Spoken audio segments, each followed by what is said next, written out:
Previously on FDM ejection infill, a netizen reminded me that there must be a pressure for an injection, so what I did was just ejection. The very first trial cost me a lot of trial and error to print a good-looking one, and I was very happy and quickly did the simplified 3-point fracture test compared to a 100% conventional infill. The result was quite satisfactory because the 100 infill one had the peak lower than the ejection infill one. Of course, the sample size was so small, so I plan to do some systematic tests. So here comes this episode 2. I switched to my Voron 0.2 because it's far more convenient on my desk. What you see now is a 4-point ejection infill, which means we have 4 points extrude the plastic once in the specific layer instead of 1 point in the previous episode 1.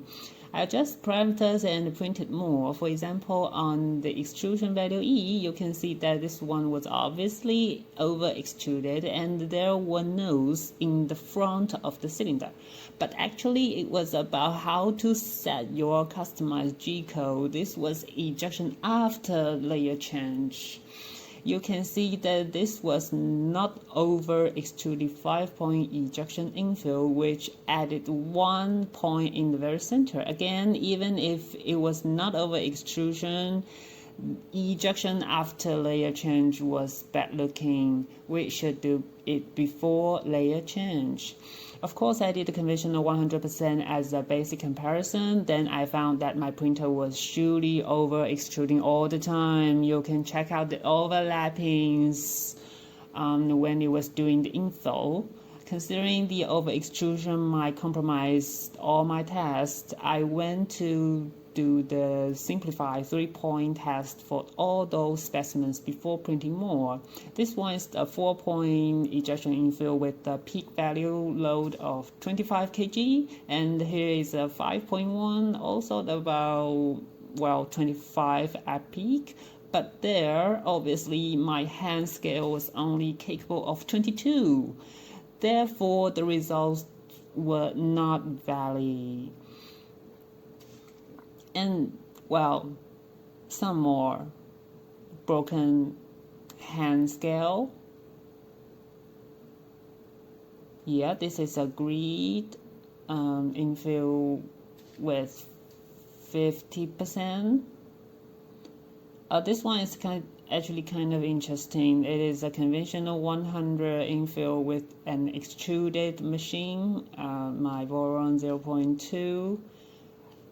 Seriously, I felt like 40 kg for this one. So hard. I consider the overall over extrusion condition of my Voron 0.2 printer and my laziness to do the calibration, so that I switched back to my Voron 4.2 with CW2 extruder. I was ready to be systematic this time. I printed in total 48 specimens. This was the number 2 already. Much obviously, cyclic layer line were observed. I print more specimens, and the same thing just kept happening. I was in a panic. I had to come back to 0% infill to confirm that there was no cyclic layer lines. This was not a machine problem. I did some more. This was the number 6. It was quite disastrous because of course we don't want to compromise the appearance, the good-looking appearance of our prints. Therefore, I struggle with this new but bad feature. I tried different ejection speed, I tried different part fan speed and different printing speed.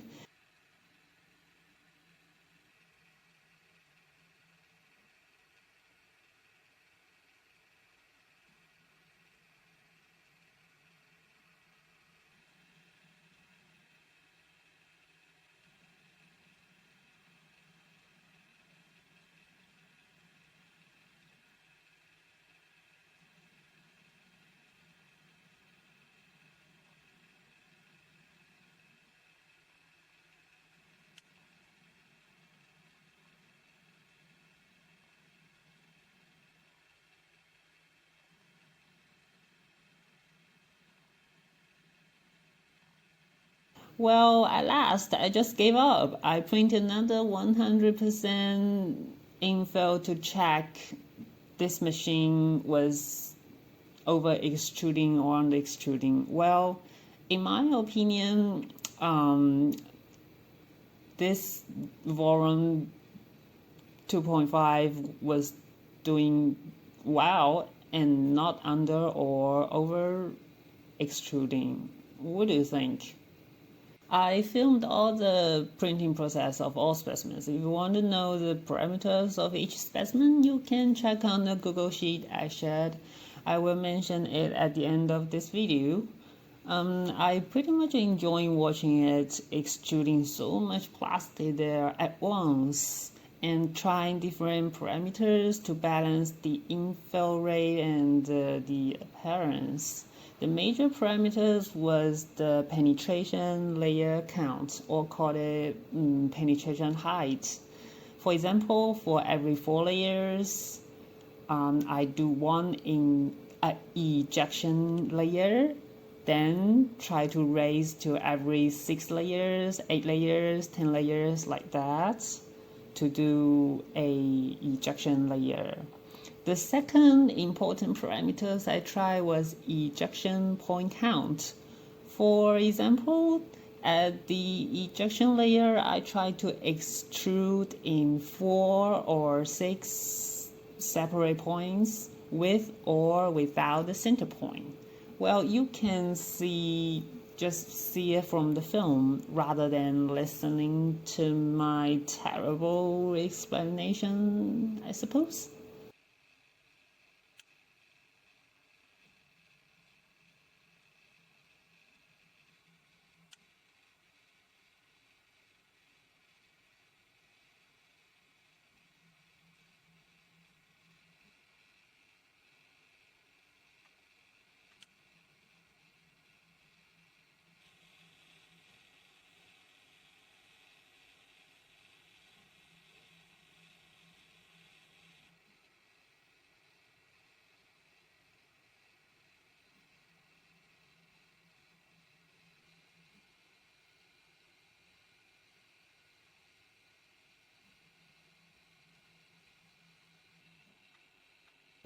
Yeah, sometimes when I put the E value too high, it would be over extruding too much and looked very nasty.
and specimen 45 was the worst.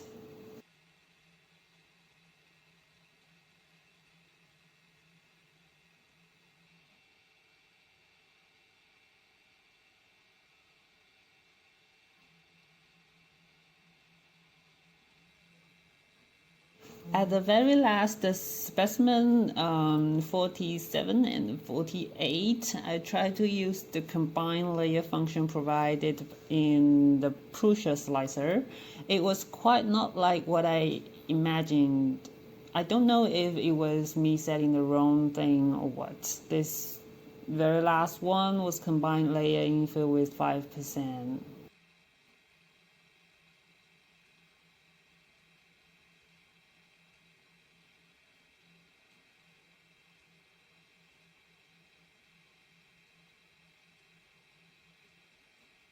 I carefully arranged all those printed specimens, all of them. Here comes the part of bending tests. Please note that this is not a standardized 3-point factor test because I was stupid to fix both ends of the specimen. This was a major mistake I made. I should leave both ends free. But whatever was done is done. Still very interesting to watch the stupid me doing the stupid tests. Anyway, I filmed them all. You can see the specimen pieces splashing everywhere. And the frustrated me trying to pick them all up.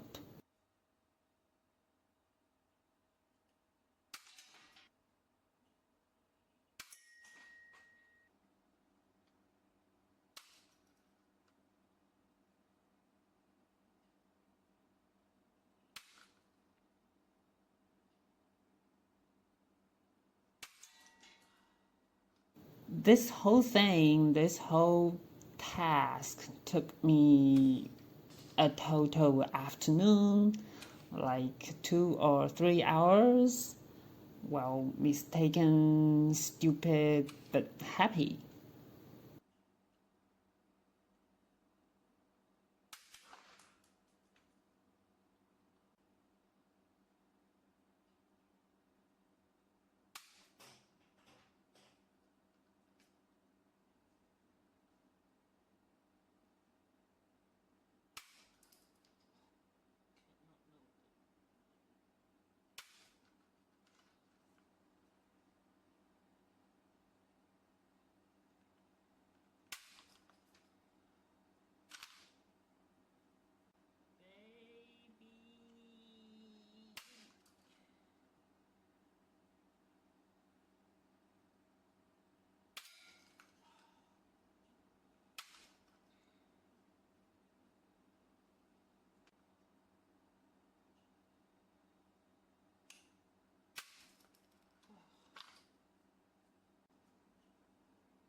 I try so hard and pour so far. In the end, it doesn't even matter. Okay, that last one.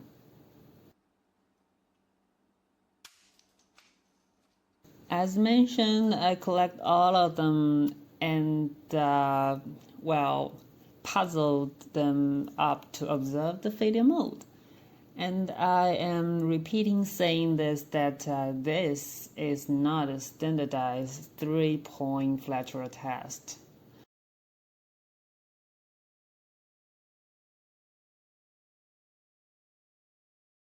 Okay, as mentioned, I shared the whole test design, settings, parameters, and test results in this Google Sheet. I'll put the link down below. It's kind of sad. I try very hard to, find any possible relevance between the variables, but there was no valid conclusion to make. The test results were on random. In case any of you are still interested in these failed tests, you can look at the spreadsheet or message me for some photos.